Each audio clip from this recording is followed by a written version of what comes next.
call the Appomattox Town Council Workshop meeting to order. I may be here in just a few minutes, I think. First thing on the presentation is presentation of the FY 25 Financial Audit Report. Ms. Haley Fox, Manager Brown Edwards. You have the floor.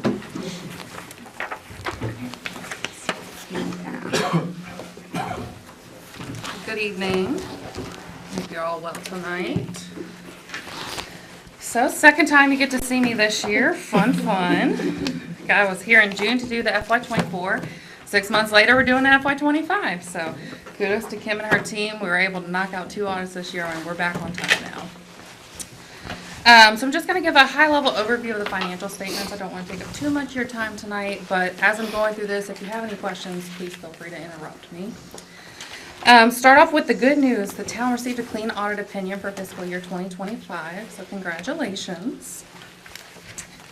And I'm going to quickly go through some of these statements, which I'm going to turn through the bigger packet, and I'll put out some page numbers if you want to follow.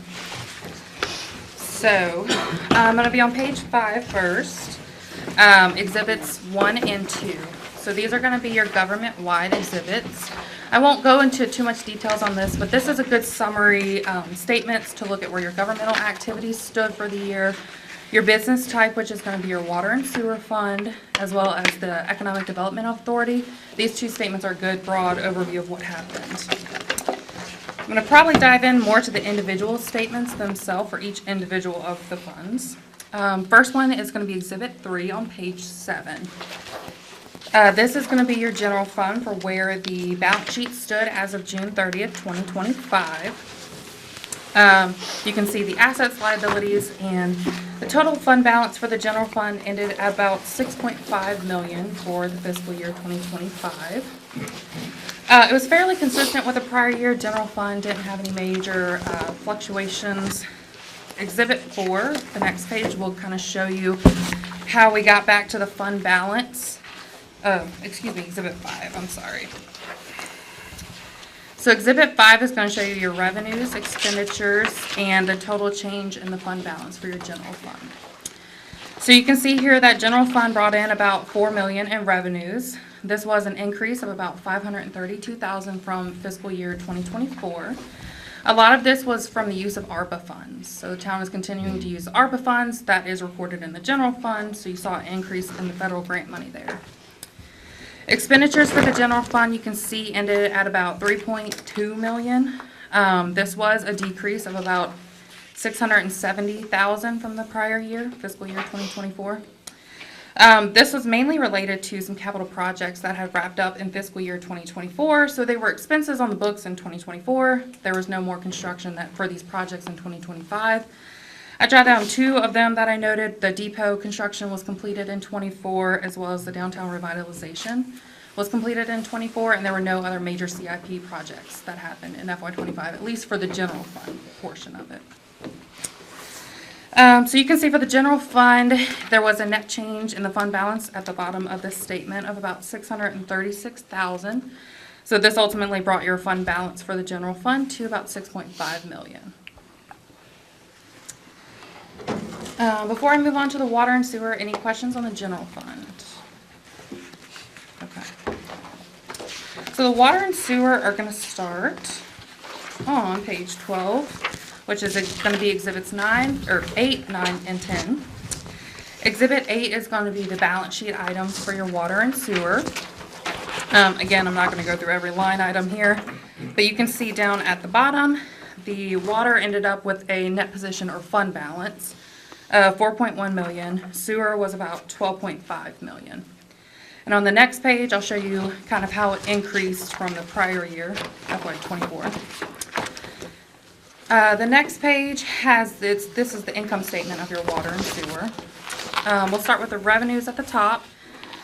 The water brought in about $590,000 of operating revenues. So your operating revenues are going to be the revenues, the amount you charge to your customers to use the water and sewer services. These don't include any federal grant money, any other outside money. This is just solely what you're charging customers to use for the services. The sewer came in about 1 million in operating revenues. This was an increase from FY24 for both funds. Not a significant increase, but there was an increase in usage for the year, as well as there was an increase in the water rate. So the revenue did go up from FY24. For the operating revenues for both funds, the water had about 801,000 in operating expenses, and you can see the sewer had about 979,000.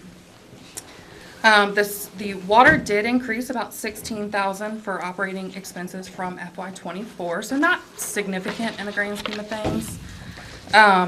Mainly it was related to you would expect an increase in usage, you're going to have an increase in expenses as well. The sewer, there was about 50,000 less in operating expenses compared to FY24. Just there was overall less maintenance that was needed on the sewer fund. I did want to point out, so after you factor in the operating revenues and expenses, you can see that the water continued to have an operating loss. And I say that is solely the charges you're charging the customers versus the normal day-to-day expenses to operate the water fund. This doesn't include any federal grant money, any interest income, things that are down towards the bottom of the page. So the water did continue to have an operating loss, but I do say that with a little bit of caveat. There was non-operating revenues that did help to fund the water fund, and those were specifically with the Church Street water line, as well as I believe there's a lead service water grant. So along with the infrastructure you're improving, you got grants to improve these. Like I said, the grants are not considered operating revenues, so they're just kind of noted down there at the bottom. The sewer did have an operating income of about 60,000, so that's good for the sewer this year. I believe at least in FY24 and maybe a few years following prior to that, the sewer was an operating loss. So in FY25, the sewer did come out with an operating income for the year. After factoring in, like I said, those federal grant monies that the water and sewer fund got between the Church Street water line, there's some miscellaneous sewer grant, federal grant revenue. You come with a change in net position. Water increased about 1.4 million from the prior fiscal year, which brought the net position or fund balance to about 4.1 million from fiscal year 2024. That's how much it increased. Sewer, it did increase about 229,000, which ultimately brought the fund balance up to about 12.5 million. So you still have healthy net positions for both the water and sewer, but again, the water did have an operating loss. Exhibit 10 is going to be your cash flows for both of those funds. So this kind of tells you what happened as far as money coming in and out. It's broken into 4 categories: operating, which is going to be your general day-to-day for that particular fund. Non-capital financing is going to be, like I said, any of that federal grant money, any kind of outside money that each of the funds get. Capital and related financing is going to be any CIP projects you have going on for improve the infrastructure, as well as any new debt that was taken out to fund these CIP projects and paying off that debt too. And then your investing activities, obviously it's going to be interest you earned on your cash accounts, as well as the water has some water tower rent revenue is considered investing. I won't go into too much detail about what happened, but essentially everything I said on the income statement side mirrors the cash flow. You can see the water for your operating. It was water used in your operating of about 323,000, and sewer was about 357,000. Would you like us to wait until the end to ask questions? Or- No, please interrupt me. So, in terms of the Exhibit 9, the operating revenues and operating expenses of water and sewer, how is depreciation calculated if this is just a picture of operating and non-capital, non-CIP type thing? So what's actually being depreciated? So depreciation is going to be all the assets that the county has for the water and sewer. So any water lines, any sewer lines, anything that the county actually owns. Or the town, I'm sorry, the town. Anything that the town owns. Those are gonna be depreciated on a straight line basis over their useful life. So say you have a water line, and this is off the cuff because I don't know how much you depreciate a water line, but let's say it's good for 20 years, you're gonna depreciate the cost that it took to install the water line, the materials of the water line. Once that project's completed, it gets depreciated over 20 years on an even basis. I guess, how did you guys as the auditors prepare the depreciation of our plant and permanent infrastructure? So, this is something Kim and Brooke are actually gonna be taking over in FY '26. But, we have a fixed asset software, so every year that there's new additions, new CIP projects for these funds, we can add it into the software and it calculates for us what the depreciation is. All we have to put in is the useful life, how long we think the asset's gonna be good for.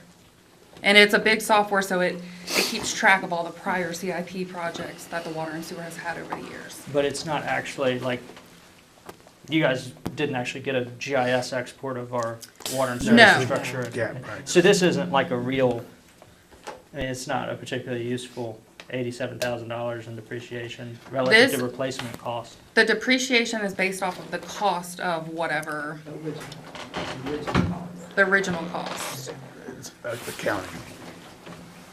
Right, and I'm sorry I'm being. I know what dense you're about it. getting It's at. just- I know it's- what you're getting at. Yeah, this is, to me, it's like, it does make the loss look bigger, of course, but it's like when we're looking at something that's effectively a cash basis. Correct. Of inflows and Yes, outflows. yes. And so it's just confusing to me to see depreciation. Yes, so if you're looking for a cash basis sort of thing, I would say look at Exhibit 10. That's gonna exclude any non-cash items, so depreciation's gonna be not on Exhibit 10. That's solely your cash, where it started, ins and outs. Gotcha. And where it ended. I would Okay. say Exhibit 10 would be a better one to look at for that. Thank you. Any other questions? Okay. Behind Exhibit 10 is Exhibit 11 and 12, and these are gonna be the balance sheet and the income statement for your custodial funds, the tree board, and the roads project. I won't go into too much detail here, but I did want to point it out that you do have it in your statements. Behind those statements, there is probably about 80 pages of notes that go along with the statements. I'm not going to bore you tonight and go through all the notes, but I will say these are important to look at alongside with the statements I just reviewed. These go in detail of the accounting policies that the town has adopted. There are schedules in here as far as capital assets, a schedule of where did you start in the year, what additions did you have for the year, what did you dispose of for the year, and it all ties back to the statements. So these 80 pages of notes are a good place to look at if you're looking for more details that you couldn't see right on the face of the statements. And behind the 80 pages of notes that grow every year, you have some required supplementary information. This is starting on page 41, 42, Exhibit 13, so all the way towards the back. These are going to be pension and OPEB, other post-employment benefit schedules that are required to be in the town's financials.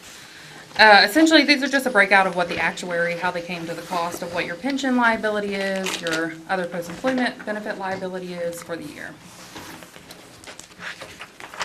And there are a few statements for those. So behind the required supplementary information is, you'll find the, on page 47, Exhibit 17. This is going to be the EDA's balance sheet, income statement, cash flows. Again, that is presented on Exhibit 1 towards the beginning of the financial report, but it's also broken out here in more detail if you want to look at where the EDA stood.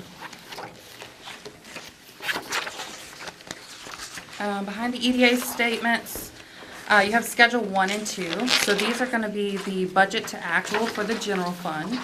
So it's going to have the original and final budgets of the general fund as well as where it did actually land for the year. This does reconcile back to Exhibit 5 in your beginning of your statements. This is just a more detailed breakout of it, line by line. And behind Schedules 1 and 2, sorry if I'm going too fast, please let me know. There are, I think it's 8 or 9, they're statistical sections. So most of these statistical sections, they show about 10 years worth of data. And most of those, at least the current year, ties back to your face of your statements. Those are a good place to look if you want to see kind of where the town landed over the last 10 years. As far as the general fund, I believe the water and sewer might have a statement or statistical section in here. So it's a good spot to look at for 10 years worth of data. And the last section of this report is going to be on 61 and 62. This is the compliance section. So throughout the course of your audit, we also look at the town's internal controls, as well as compliance with the state code. Certain things we're required to make sure the town is following in state code. As far as the internal controls, we make sure to see if there's anything that can be strengthened in the town's controls. We did have one recommendation, not a new recommendation. We've had it for the past several years. It's with segregation of duties. Essentially, the town's staff is too small to fully segregate all of these duties. And that is very common to see in smaller localities. Most of the time, it's a cost benefit. Is it worth hiring 5 more people to then fully segregate this? I will say that the town has mitigating controls in place, meaning say employee A can do all of these functions, employee B is coming behind them and making sure that they're dotting the T's, dotting the I's, crossing the T's, and doing everything they're supposed to be doing. So while one employee may be able to do more than what we think they should, meaning they have their hands in too many buckets, there are controls in place where someone's checking behind them. Maybe not just one, there's 3 people checking behind them. So there's controls in place, but we still have to make a comment that there are some issues that could be segregated better. And lastly, we did have one Commonwealth of Virginia compliance finding. This was for the EDA's board. The EDA is required, the board members are required to file economic of interest forms with the state every February 1st. And as part of our testing, we have to make sure they're actually filed with the state by February 1st. 4 of the 7 statements we looked at, the date of when they were received was not documented. So they may have been filed on time, we just couldn't clarify and see that they were actually received on time and sent to the state on time. So we just have a recommendation of whenever they are received, just to date it, stamp it, initial it with when it was received, so we can verify it was received on time. And that is all I have for the financial statement, the bigger portion report. Before I move to the smaller one, any questions?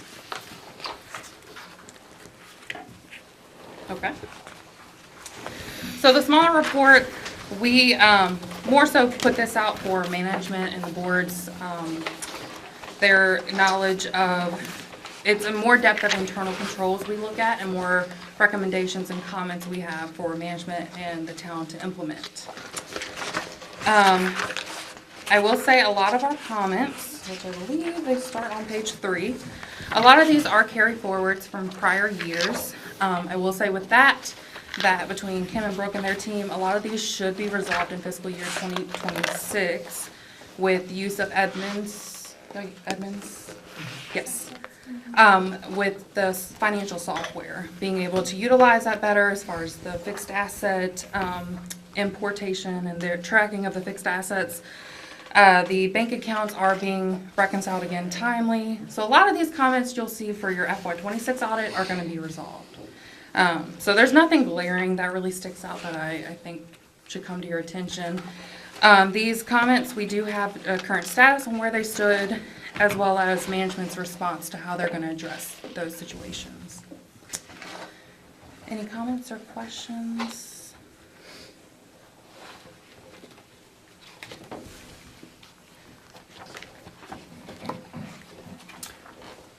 So I am curious because I just like to benchmark this stuff.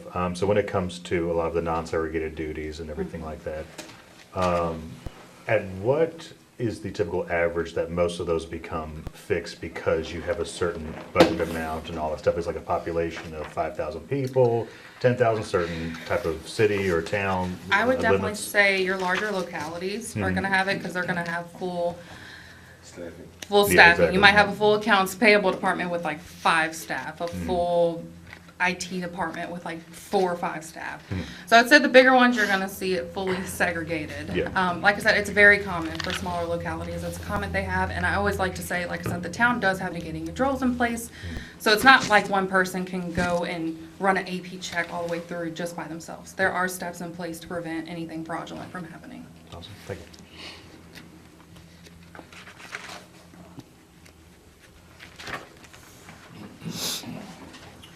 Okay, well, that's all I have for you. All right. Turn the meeting back over to you, Mayor. Vice Mayor. Any additional questions or concerns for the council? Thank you very much. Yep.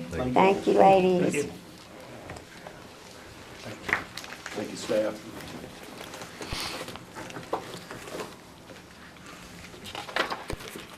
Next on our agenda, David Carter, Director of Utilities. Carter.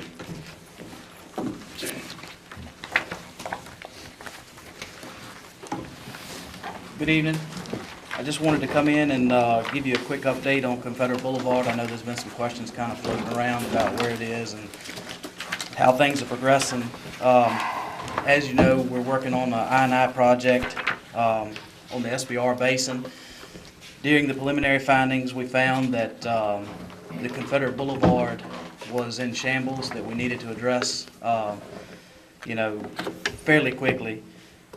Since then, since we've had that meeting, we've been awarded a grant, and we are now moving forward with the surveying and base mapping.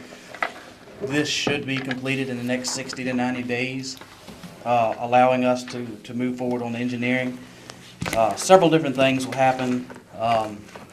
This will allow us to abandon the south side of Confederate Boulevard. That is basically a section along the old garment factory. So that will allow us to have sewer on one side of the road and not two. So it'd be less maintenance on the utility crews. And moving forward, this line should be in better shape. We're looking at terracotta and concrete and a little bit of whatever they have available at the time going down Confederate Boulevard. So we'll be pulling in HDPE pipe. We'll be doing pipe bursting. This is a multi-million-dollar project that you guys are well aware of, and we are in the beginning phases of it. But yeah, so we're moving forward, and hopefully should have some preliminary engineering reports within the next 6 months, I would say. Have we selected an engineer for that? So we're using CHA currently. They were the ones that were started the I&I project. Mhm. So we have just progressed with CHA currently. They were also one of our selected on-call consultants, so being that they did the 300-page study for us on this, they seem like a perfect fit. Cool. Have they've finished the water plan, or are they starting that? The water rate study, or the water source analysis, or? Our mass utility plan? Yes, yeah. Oh, that's, so that hasn't technically begun. Okay. And I can give you a quick brief on that in my comments if you like. Other than that, we're just pushing forward, so. I have one question. Development on Patricia Ann Lane, you talking about moving everything to the other side of the road. How's that gonna affect any development on Patricia Ann Lane that's could happen? It should not affect, because we're going with a larger diameter pipe. Everything, if you're referring to along Confederate Boulevard, that'll actually come out to Confederate Boulevard. Probably 75% of that project will. We may be even engineering, we may be able to pull 100% of that project to Confederate Boulevard. But we will upgrade the pipe size, so I mean, it should not affect in a negative aspect at all on that. I was just thinking about the laterals coming from Patricia Ann all the way over to the other opposite side of Confederate. Oh, yeah, so that line is pretty deep going through Confederate Boulevard. So we ain't gonna be able to. So it will be no issue to pull those lines. We'll have adequate flow to continue with those laterals. And I don't want to quote it because I don't remember right off the top of my head, but I mean, we're talking in the neighborhood of like 12 or so laterals. So, I mean, it's a very minuscule number in the grand scheme of things. Are we gonna burst that to 10 inches, or? The plan is to possibly go to 12, but at least a minimum of 10. Yeah. And that will be from basically the farmer's bank all the way down to the bus shop, and where it crosses, that line goes across by the cannery and goes to Patricia Ann Lane, so it'll be that entire length of road. I think it was 5,000 some odd feet total. Does the line go into the bus shop parking lot? It does, well, under the what I call the upper side, closest to Jamerson's. Oh, okay. Are you gonna have to cut and cover the laterals, or can those be? So the laterals coming across will have to be open cut, to my understanding, but as far, and we are replacing all manhole structures in this project, so there will be some open cutting and some asphalt work being done, but overall, the full entire length shouldn't have to be open cut, because we'll be just pulling pipe under sections of the Confederate Boulevard. Yeah, that's a huge part of the expense, and it will be a disruptive project. Is that probably 2027, or? I don't want to put a number on it for you, because it just depends. It depends on how the preliminary engineering report goes. So, right now, our timeline is driven more on money. Okay, If we were in a different position, we'd probably already have shovels in the ground out there. You know, it's, again, about a $3.5 million project. Fingers crossed, you know, we won't need to get into it earlier than we hope to. But on a typical timeline, setting aside the grant process, we should have, within 6 months, I would hope that we would have plans, 6 to 8 months, we should have plans that could go to bid. And at that point, it's, how are you gonna pay the contractor? Sound about right to you? Oh, yeah. Yeah, and we are in continually monitoring this, because there are sections that could be imminent failure. So we try to keep on top of those sections, just to make sure we do have plans in place if something that happens to get that back in service.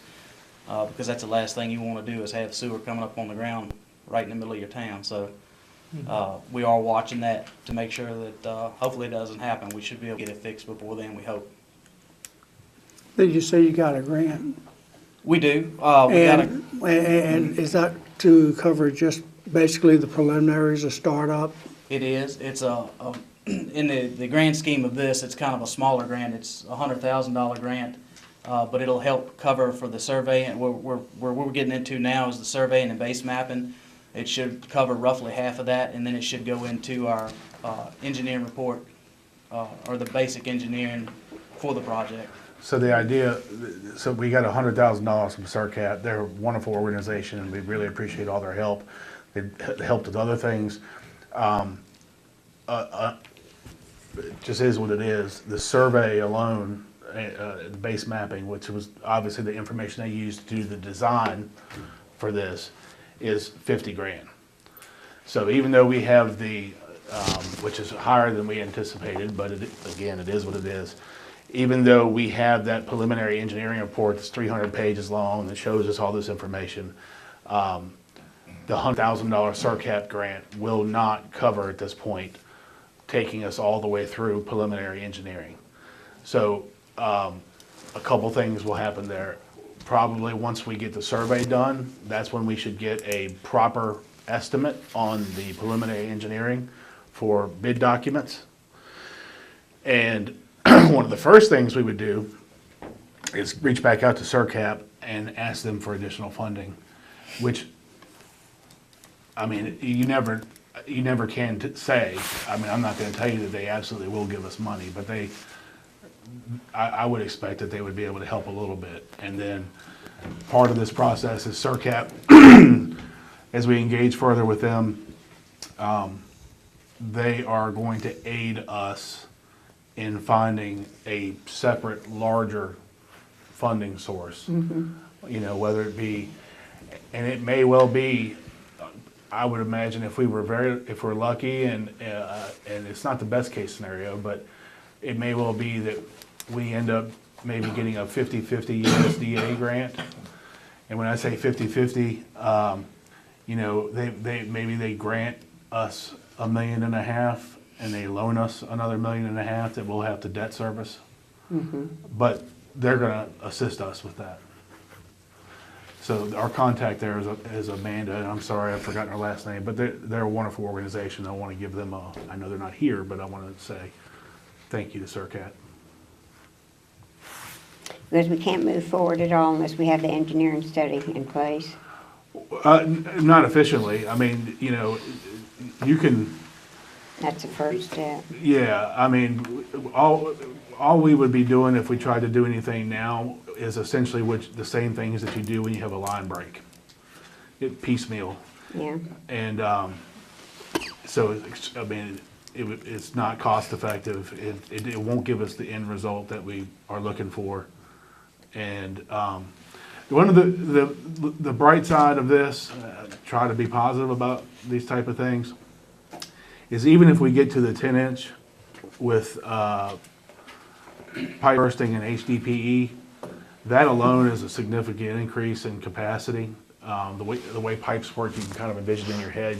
Maybe you already know that you know, from an 8-inch to a 10-inch, that's a massive increase in flow, and then to a 12 is even. 'Cause it's If we 8 end up inch. with a 12-inch, Yeah. that line will service whatever the town does. It will never need to be bigger than that. It's an 8-inch right now, yeah, and it's been that way for years, which was Which all is- we needed at the time. Well, and it's, if it was in good shape, it's okay, but this project will set us up for economic development opportunities in the future, because that line services a lot more than what's just on Confederate. There's a lot of inflow from outside of Confederate into that line. I mean, from Farmers Bank all the way up to Jamerson, that's a pretty long stretch. And that's not all that goes into it. You have the upstream Yeah, you've got things that, Yeah. The west side of Shopping town and centers, shopping center and stuff industrial travels down park. that. It is, and so basically the shopping center, Tractor Supply. Hotel, The hotel, the industrial park, they dump into those manholes right there at the beginning of that. So you're catching all of that west side of town as well. So it's definitely an asset that is needed. if I was gonna compare it to roads, I would definitely call it an arterial. I mean, it's our highway for sewer. well, it sounds like we're on our way. It's baby steps, but it's still steps forward. We're moving forward, we're making progress, and really that's the best we can ask for, given that we don't have, you know, we don't have $3.5 million to just stroke a check. Any other questions? Not on that. Thank you. Lee Grant sidewalk, Lee Grant sidewalk. where are we at with? So we are probably 98% done with that. I want to verify we're ready to sign off. There were some few question, comments, concerns that we need to address. Also, we've also got to put in and I don't remember what basically a passing zone on the sidewalk has to be installed to meet regulation. But as far as the concrete work, that is done. The asphalt work should be done. So, I mean, we're almost ready just to sign off on that. So, unless you want to tear it up and redo it again, I'd say we're pretty close to being done. What is a sidewalk passing zone? So, due to the sidewalk only being 3 foot in width instead of 5 foot, Yeah, so anytime you have, this is one of the things that led to my meeting with Hurt and Profit. When you have sidewalk now that's not 5 foot, if it's 4 foot, 3 foot is an absolute minimum. Is it 200 feet, something? Every is. 200 feet, you require a passing zone so that wheelchair, so it's wheelchair accessible. So basically, it's a bump out, right? And we got away with they didn't put any of them. They didn't design any of these. But the driveway aprons count. However, when you get down the road a little bit, there isn't a driveway apron anymore. There needs to be one, and so we're making them.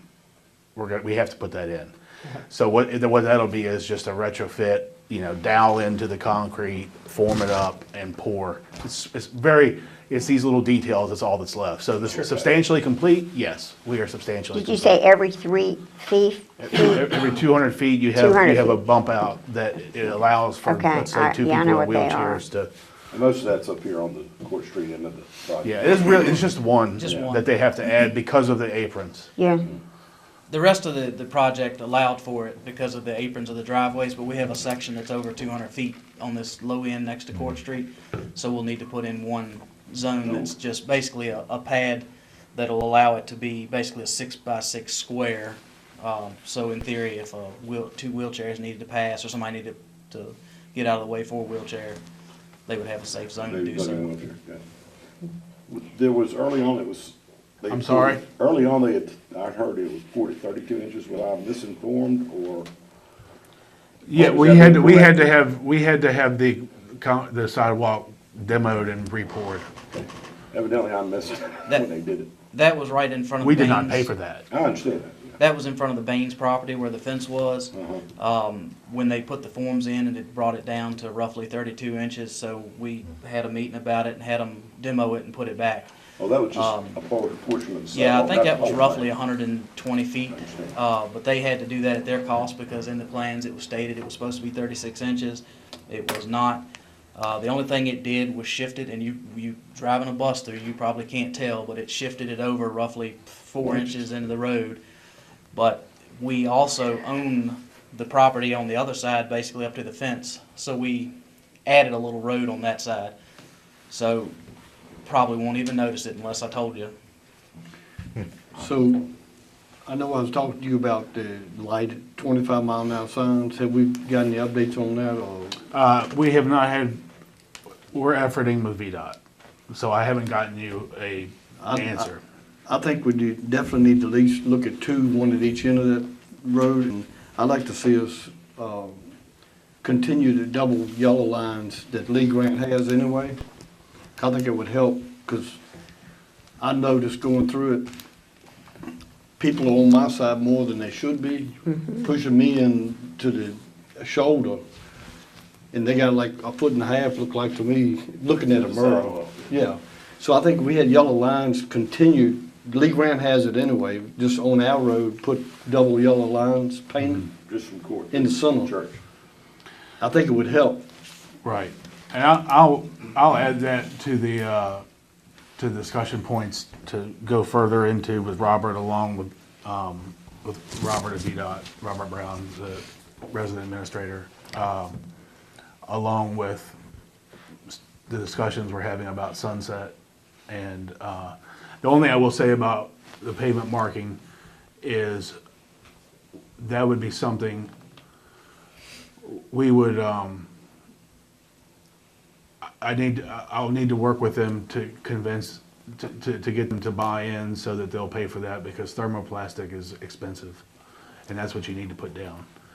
Whereas with the stop signs, we could possibly decide, they could say, yeah, those are, or not the stop signs, the speed signs.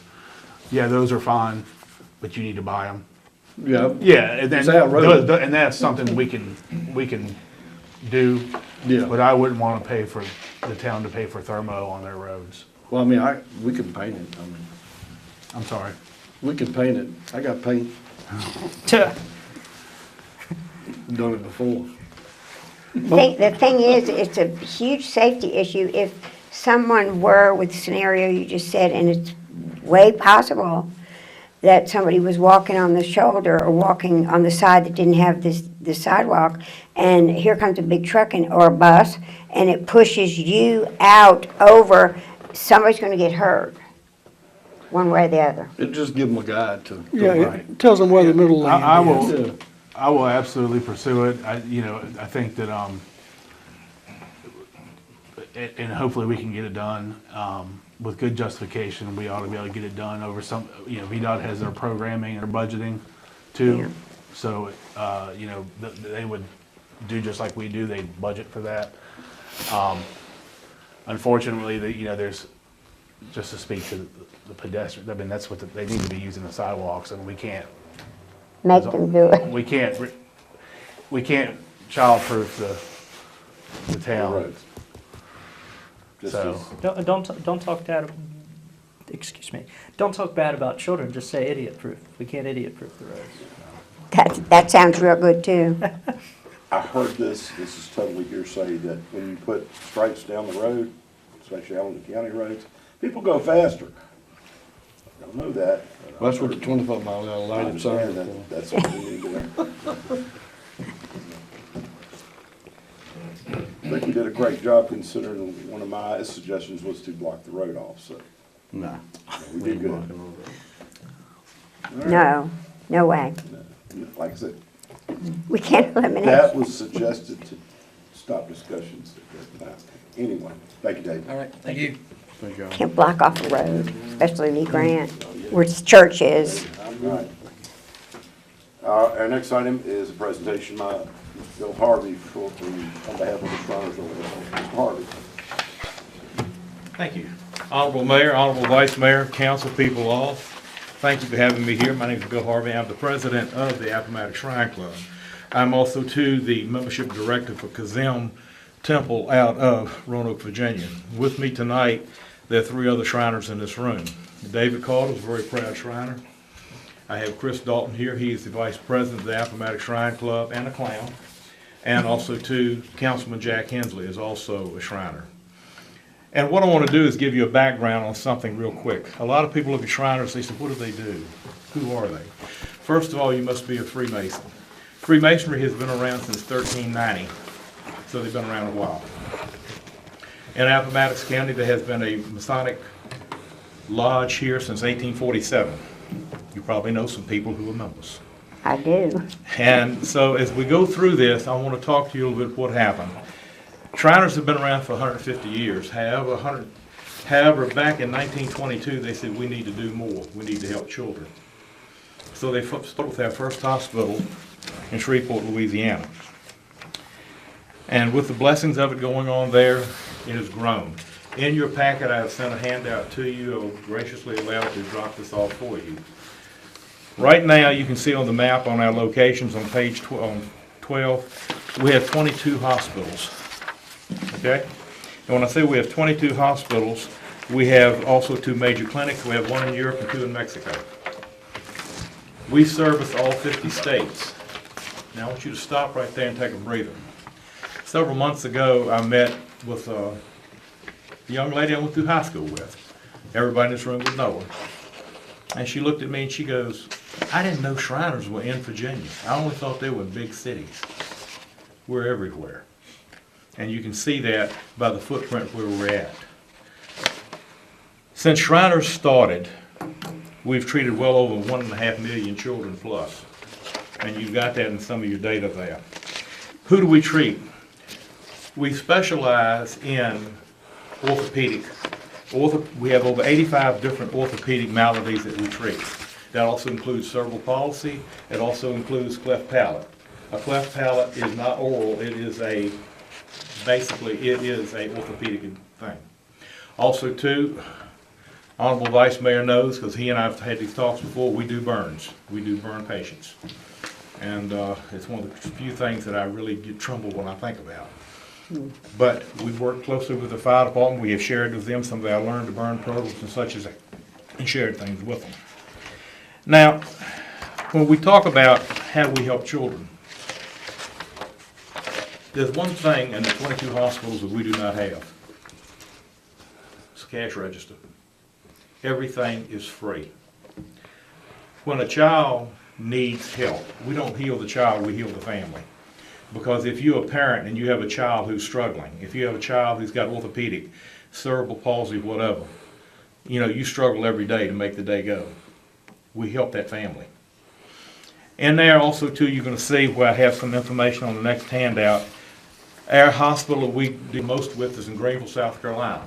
We also go to Philadelphia, and our burns go to either Dayton or to Boston. But if you look down here, it'll show you about the 85 different orthopedic conditions, and it shows you all of the different things we do, motion studies, and it just goes on and on and on. The next page I want you to look at on number 16 is the web page there. If a parent wants to have a referral, you can call me and I'll give you the same presentation I'm gonna give you. They can call the number and they will be set up and they will talk to someone on the end. Of course, there's gonna be some requests, you know, we're gonna need medical information, this information, and all of this needs to be exchanged.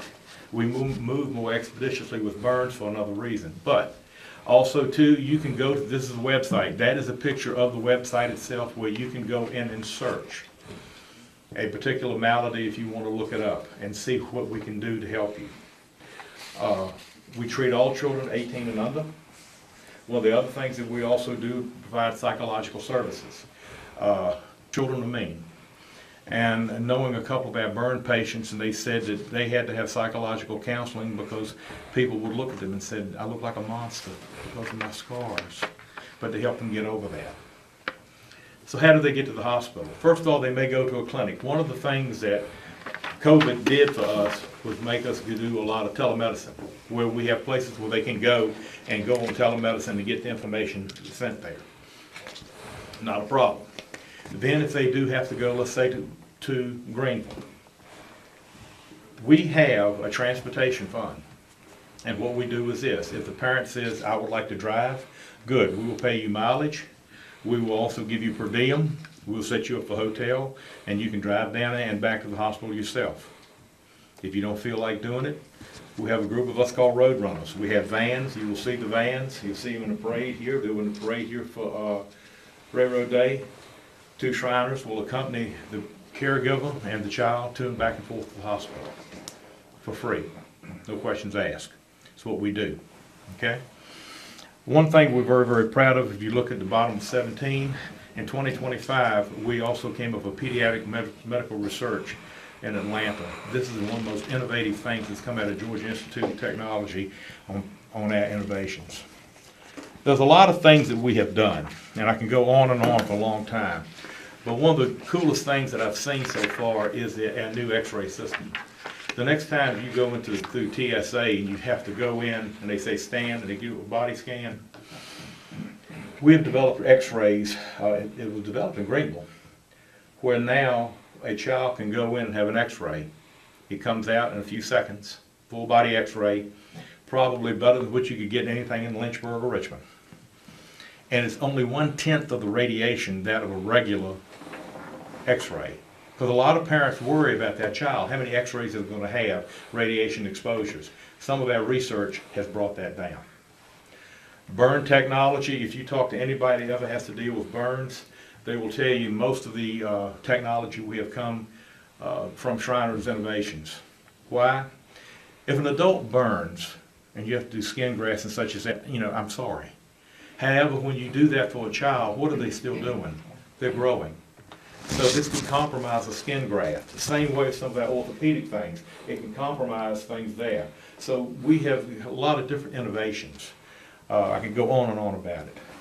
But the thing of it is this, if you know of a family or a child and you think that they may be able to obtain help, it's just a phone call or just get on there and Google it up.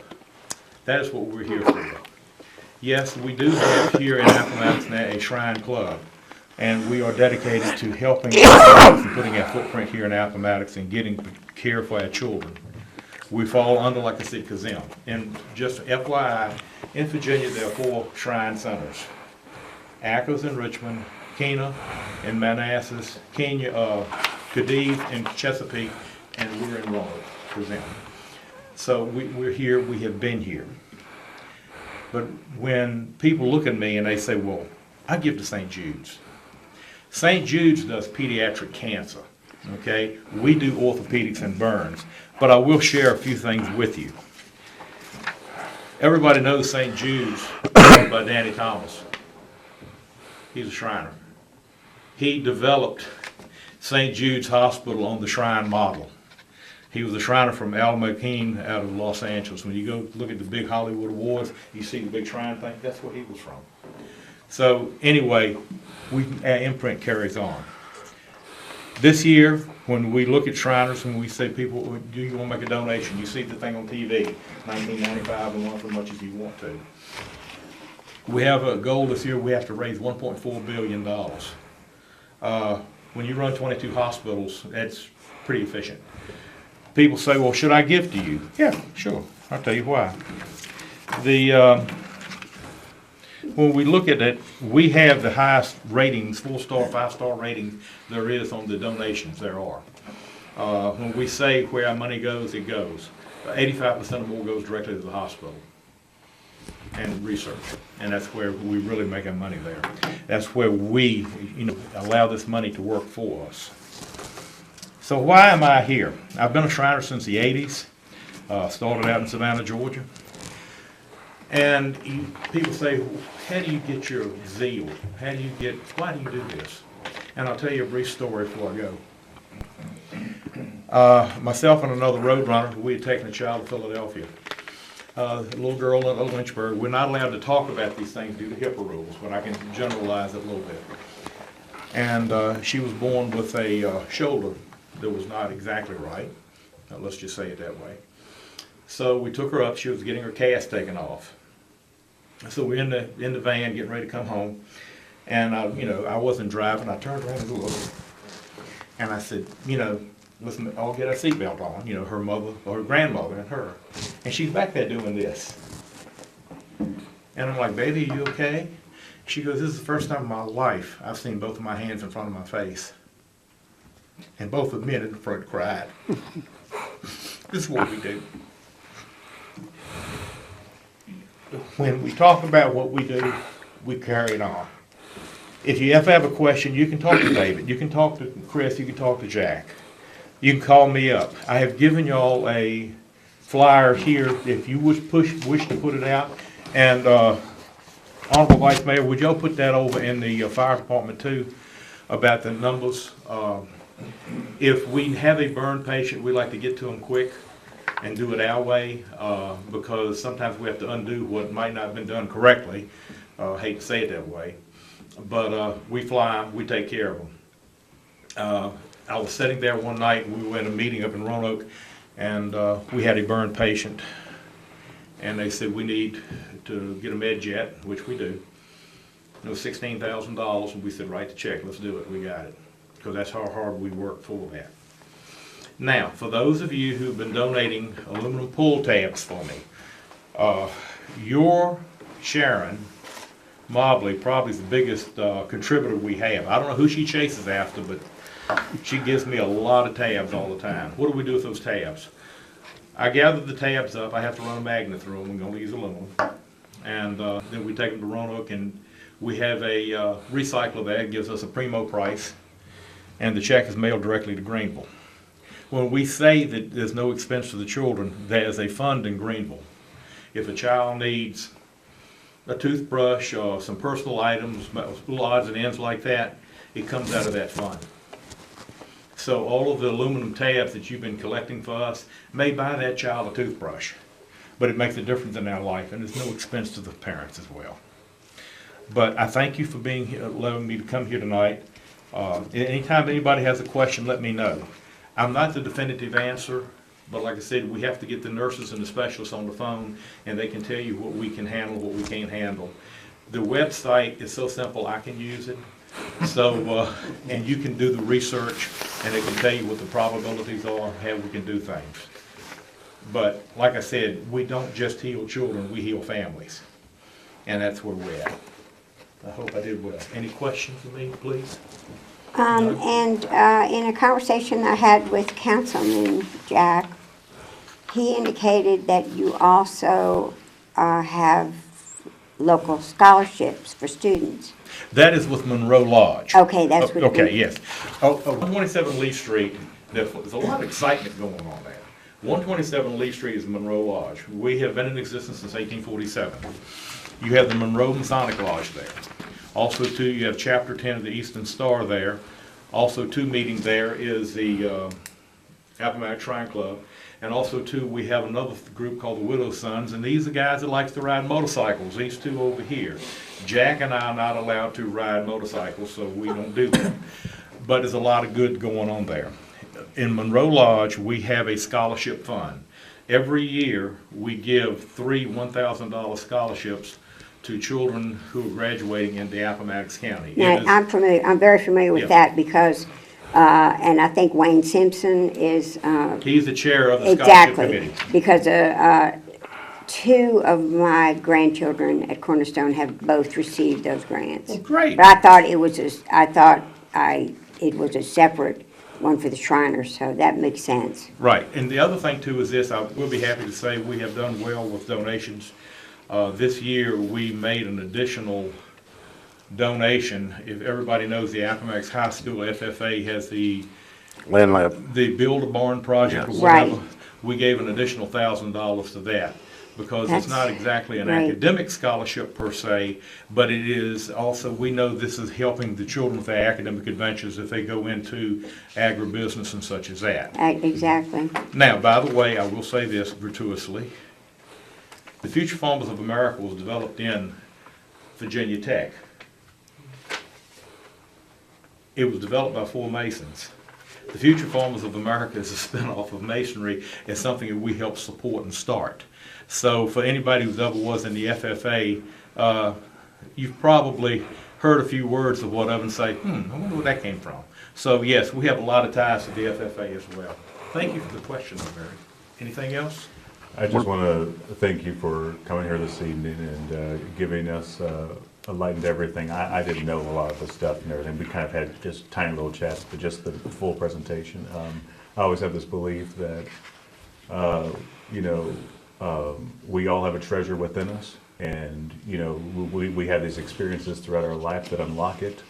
And I hope that every single person, especially those to whom much is given, much is required, people in this country who are very blessed to be able to give. I just hope that, people like you are able to find them and to unlock them, so that at the end of the day, that their life and legacy, their God and Savior look at them and say, well done, good and faithful servant. So And thank that was you. our mission statement here tonight. A lot of people don't know this is available to us. We're not just in big cities. And I will share this too, for those, last thing. In the membership of all of Shriner International, which I said goes global worldwide, there's a thing in the membership groups called the 357 program. And this year, the Appomattox Shrine Club received international recognition as a startup club, how we operated, how we submitted our paperwork, and how we've done things so far. So I made this one particular laugh. I said, somewhere there might be this, like I said, the Shriners in, Asia, there's some in Europe, they're in Mexico, they're in Canada, South America. They're all Googling, where is Appomattox at? They gotta be looking up, trying to figure that out. So we had a little pride in that too as well. How do you pronounce it, too? Well, that's true too, absolutely. But by all means, thank you for letting me be here today.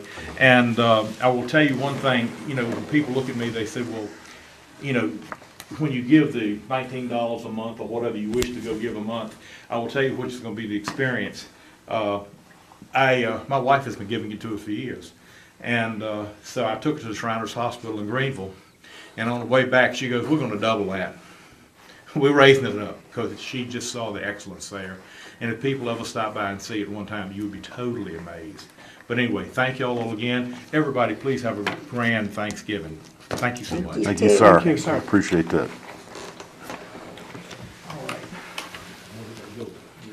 We got to be excused, we got to go someplace else. We, Thanks for coming. we know about spreading the word. Working on it.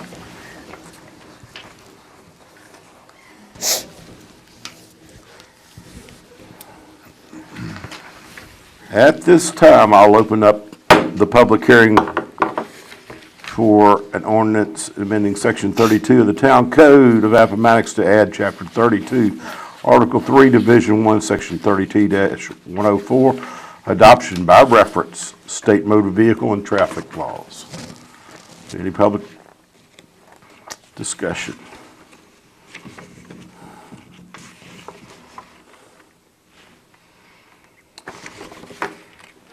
Hearing none, we'll close the public hearing. Entertain a motion to approve.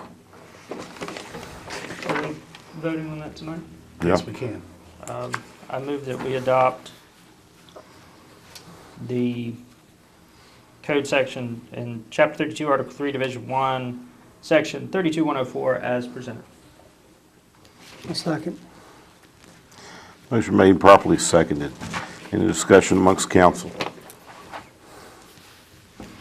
I assume, The change we're making for sheriff, Yes.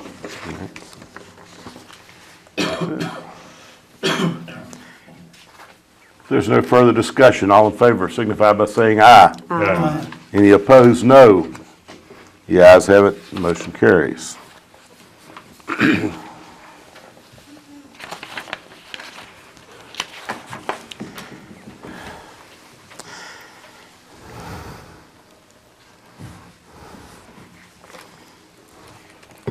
That messed me up. Council comments, Mr. Boyce. Just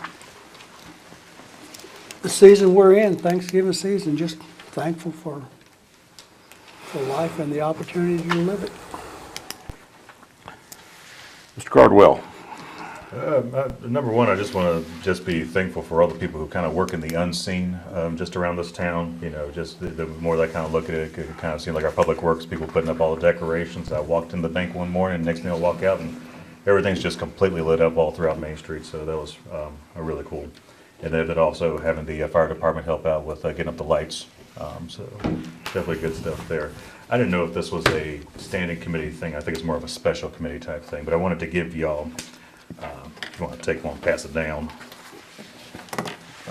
These are the kind of the council for a day overviews information for everyone. This is kind of like what we're planning. We wanted to have to make sure that everything was going to be concise, everything was going to get finalized, stuff like that. So we have a whole entire game plan. Michael and Diane have essentially the project plan, so they know where it's going to start and how it's going to end, and what we're looking at that.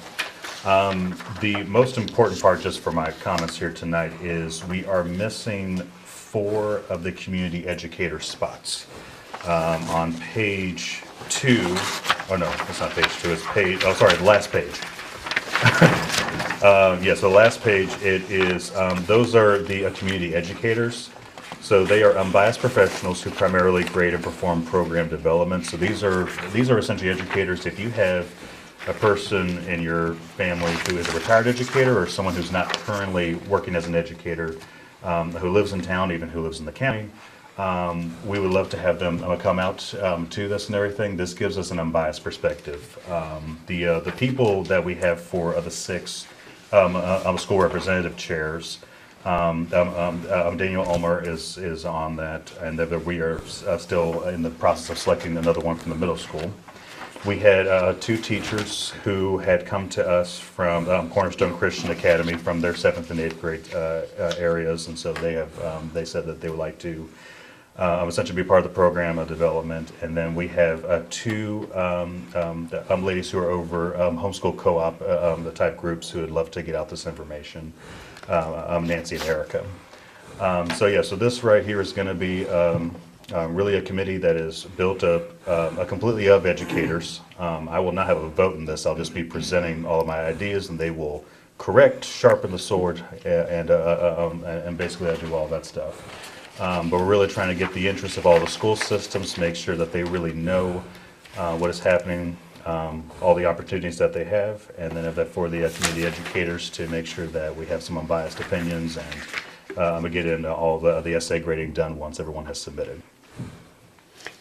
McKinley, have you contacted the high school or the primary school, the schools that this list of volunteers, teachers are not representing any of the schools? I'm assuming the high Oh, school. yeah. So You've asked them and asked, or how does that work? So basically, the community educators, basically, we're just looking for people who used to be in the school system, but now they're not. So basically, they don't have any say as to like, like, oh, I have this favorite student who's in my class, yada, yada, yada. So, I mean, basically, they are just grading off of the merits of the essay themselves. So and you're they're able looking to- for retired teachers, more or less? Yeah, yeah, or retired, or even people who've just, switched out of that, Have you place. asked, is Marie Milton aware of this? Because I would think she would. Oh, yeah, people have been bringing up a lot of names, so, Marie is definitely on my list. To That I've been thinking contact, you about have a people. contact. So, And- if you wanna, if y'all wanna bring up names to me, that'd be great, I would love to. get What are some- you looking for is this gonna be like they're selecting the students and grading the essays and Yeah. helping throw the event, or? Yeah, so the public, private, and the homeschool, school reps, basically, they are part of the program development, and they're also a part of getting kids interested, pumped up, ready for it, and actually helping out with the submission part of it. The community educator side of it is to look at it from not a student focus, but more of a, how is the program developing? Are we really thinking about this? Is this going to be in the best interest of the public schools, the private schools, and the home schools, so that they have a well-rounded area? And then that they'll be doing the actual grading of the essays if we get a large slot. Who's gonna be at the meetings? Because you've got like more people than seats. Yeah, exactly. So we're actually going to be hosting most of that in the conference room. Anyone between the names, well, it's going to be me, Diane, and the next three are not required to be there. And then after that, basically, the way that works is that I've actually chosen basically a group of six and a group of six so that if people are not able to make it, we still have a good quorum of say. I see. Yeah, exactly. So it's not like oh my gosh, if I miss this meeting, the world goes Do away. you need money? We are looking at a budget projection definitely below 1,000 and everything. Right now, I have it at $525. May I suggest that you look at the mentors in the community that have mentored folks into business and other opportunities, Yeah. that And if- they educate in a different way than the formal education system. Yes. Or even the homeschool and private education systems. How many kids would this be? So we are having a selection, so it'll basically look like us. It will be a group of 7 students. The one to get the top essay will be the mayor, the runner-up will be the vice mayor, and then the rest of it will be council members. But basically, they'll be able to they'll be able to run a mock session for the meeting. And I'm going to work with Michael and staff to make sure that when we should do these prompts, they are non-political, non-controversial prompts. And so essentially, basically, it is like, if you were in these positions, what would you prioritize? So it's not an enactment, it is a motion to prioritize something. So should we prioritize building more sidewalks? Should we prioritize repairing sidewalks? Stuff like that. Could we just let the middle school run an election? I mean, I think that'd be more fun. You've got to, well, they have more of like the class, like, I mean, like the presidencies and all that stuff. So if that does pique their interest and the school systems want to do that, then I mean, go for it. But I think this is something just on the basis of the merit of the essay of like, how do you feel passionate about your community and stuff? I think this is probably more in line with, a student United Nations rather than Exactly. a high school president type Yeah, thing. Yeah, so, yeah, just realize all of this comes out of I was on your the, committee last year, but I don't see my name on here, but I'm not gonna yeah, complain. well- I can appreciate your sentiment, Nathan. I'm willing to help if Yeah. you want me to. oh yeah, absolutely. So I need my name If- up in if- lights, though. So, and you're on this committee with me, but we still have unspent budgeted funds that were line item for the centennial. I think we have like $5,000 left or something. Could we move to 2,500 to Absolutely. this committee, and then we could get the kids like a plaque or something? Because like 500 Oh, yeah. bucks is, you'll spend that on milk and cookies. yeah. I mean, hey, I'm actually really good at Walmart shopping. going I've to gotten pretty good over the McDonald's. years. Gentlemen we to should my buy- left and my right But- would spend that much on milk and cookies for one night. Right. We could get a great engraved gavel is what like I would get Oh, yeah. for Model United Nations. Get that for the mayor. You know, that's like $60 or something. Yeah. Yeah, we do have obviously a fund balance. I think that part of that is supposed to be, or is intended for our picnic that we're gonna do, this spring.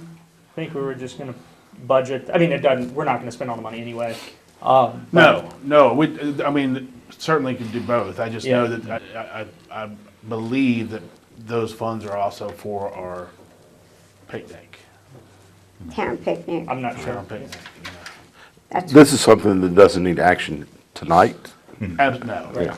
so And, we'll, And ultimately, with the amount of money, it would be one of those things where, I mean, you wouldn't necessarily have to vote. If you just tell me that that's what you all want as a body, it's, I just would rather you not, like, if we're gonna do this, just do it right.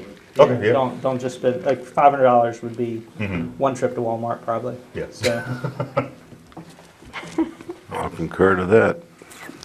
It wouldn't cover it, I don't maybe think. 2 trips to Walmart. Is it all McKinley? Yeah, I believe that's all. The other thing was just the clarifying question. I'll talk to you about that, about the Did you assignment stuff. want, I mean, you were saying you have 4 empty spaces. Did you want any of us to think about, and you mostly want someone who either no longer works as a teacher, doesn't mean she's retired, or, but if you can't and you don't, and how about regular teachers who are currently teaching? Yeah, I'm I mean, just like, saying. basically, anyone who doesn't have a bias to, my little Timmy's gonna be, giving this little essay and everything, like, if they were to have that kind of like ran through. I can't- It's one of those things. I know that could happen, but say I have a granddaughter in law who teaches 5th grade, and she Yeah. just started this year, and she may be interested. But if you limit it to ones who are no longer teaching, then that would let her out, and I won't talk to her. No, ask yeah, her. okay, gotcha. Mhm. So I mean, just tell us what you really want us to look for. Yeah, So I we mean, can fill these slots. McKinley, could, I'm sorry, but would you mind if I made a suggestion? yeah, sure, absolutely. Mhm. I think what he's shooting for is, obviously retirees would be perfect. Also, we have, I'm certain, we have educators who live in Appomattox who work in other school districts. Absolutely. Oh, Dr. yeah. Garrett would be a prime example. Yeah, So those folks Yeah. would meet what he's, But Yeah, there's yeah, lots I of go after. teachers that travel to different areas because they didn't have a position for them in Appomattox. Oh, So yeah, they exactly. chose not to. yes, yeah, so Yeah. if they have a vested interest, I just don't have a conflict of interest, and basically that's it. So you want us to come up with suggestions and Oh, yeah, text them to absolutely. you or whatever? I would not mind that at all. Thank you, Mr. Crowell. Okay. Mr. Garrett? One thing I have, David, here too, the leaf pickup, how's that going, Mike? I mean, I've received no complaints. And so that's that's the only thing I would hear. Today, have it hit through town today? Yeah, so we've had a couple breakdowns on equipment. We had to switch over to an old truck. So we are pushing forward. We've made rounds yesterday and today. I do not know if they made the full entire round because this time of year, leaves, as soon as you go down a street, they're dumping them right back out on you. So we have to make a full entire round, all the streets of town before we go back. So if we start on Morton Lane and somebody dumps a pile right behind it, we don't come back until we make an entire. I just saw a bunch of leaves sitting all It through is. town It's the whole weird. weekend. Did you pick up his Councilman Didn't Garrett's start till leaves? Monday. I personally did not. Or someone in the public, because I'm getting phone calls about it and wanting to know. I said call Tori or So it sounds like David. that's working all right. He has an awful lot of leaves in Putting front of him. aside the need for equipment, yeah. Yeah. Put in CIP. Up here in front of, from middle school to the light, there's a bunch of those valve access just sitting there, just still flopping. Who's supposed to look after fixing that? Is that VDOT or is it gonna be the? who No, puts- it's town infrastructure, so if they're flopping around, I mean, the valve boxes, they're gonna make chatter. No, this, I've been here a right good while. How old are They ain't you? never chatted like these have. And every time you drive across them, it's sitting like it's moving a half inch. These are your new American-made. Oh, They It are. just needs some backfill with asphalt Right, so or this is something. just the lids that are making the noise, so the lids are sitting in the top, and when the cars go, they Timmy clack, just clack, turned clack. 62, Is that, Jim. I mean, One of them, the outer He had a piece birthday that the lid fits in is shaking, moving. Okay, You just look at them. I will. That's all I got. Speaking about trucks breaking down, my daughter informed me that the garbage truck broke down in front of her townhouse, which is the one right behind the bus stop, and it took them an awful lot of time and effort to get 2 trucks to drag it away, haul it away, and get it fixed. But thankfully, they had picked up our garbage already.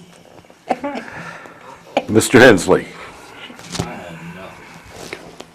Mr. Simpson. Just one thing, we had talked about this back in the beginning of budget cycle, I think. The mail drop-off box, did we ever replace that? No. Okay. No, we have multiple projects, some of them substantial, that are, that were funded in the budget, Mhm. that I have essentially had on a spending freeze, Okay, Okay. pending, sure. and I can get a little bit into that in my council comment, or manager comments, but these things need to be done, they will be done. I'm not doing what you've asked, Sure. what you guys have voted for, but there is some logic behind why we have deferred some of the things. We're in November, almost December, and we haven't tackled some of these projects yet. Okay. That's all I have. Thank you, Mr. Simpson. Ms. Spiegel.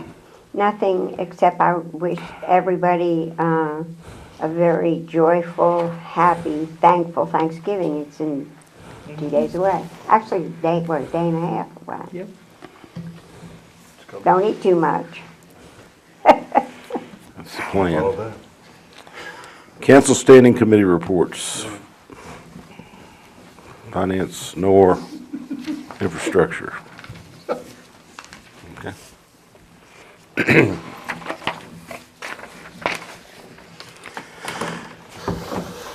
At this time, I'm going to entertain a motion for a closed session pursuant to Code of Virginia, Section 2.2-3711A1, for the purpose of assignment, appointment, promotion, performance, or resignation of specific public officer, appointee, or employee of any public body, specifically being an appointee to the Economic Development Authority Board. I'll move the closed session. Motion made, properly seconded.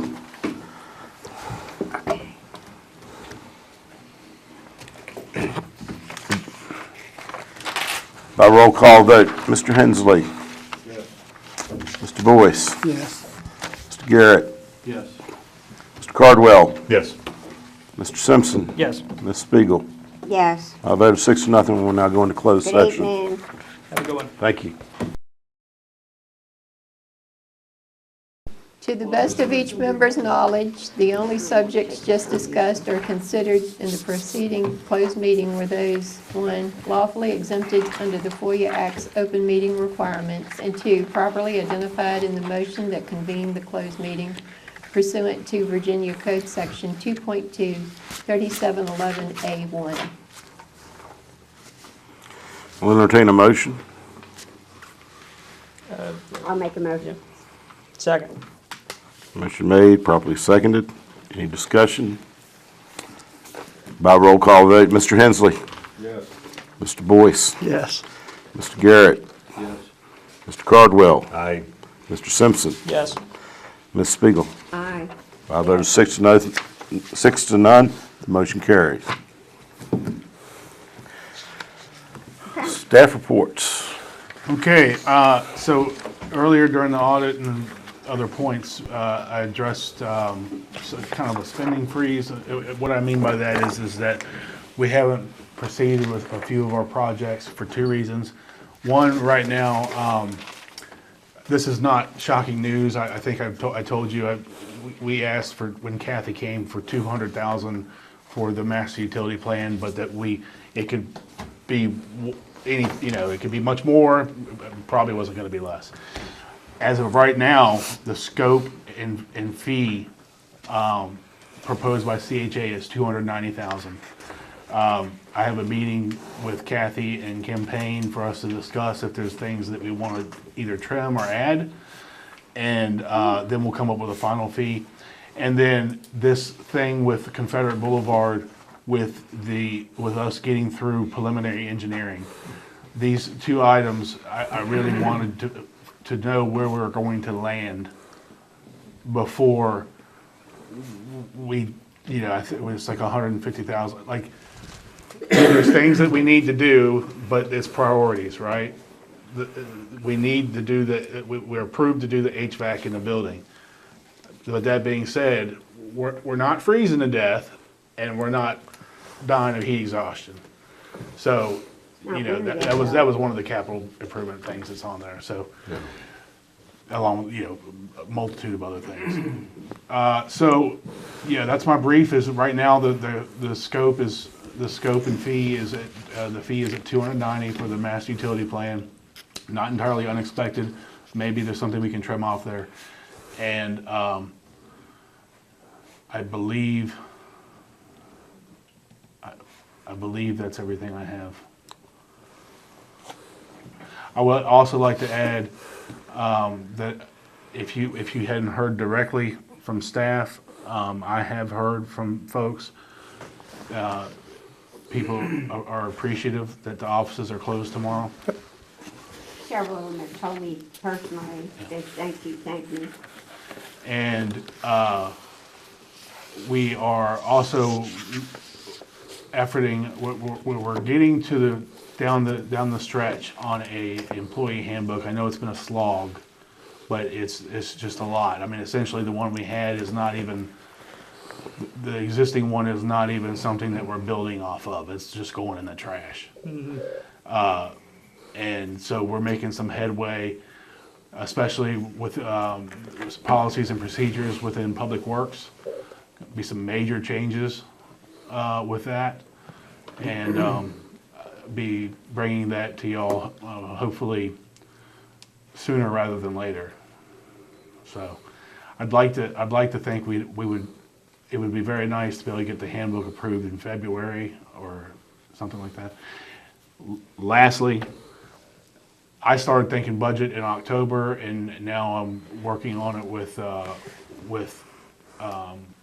staff. So we're just the very outset of budget work for the next fiscal year.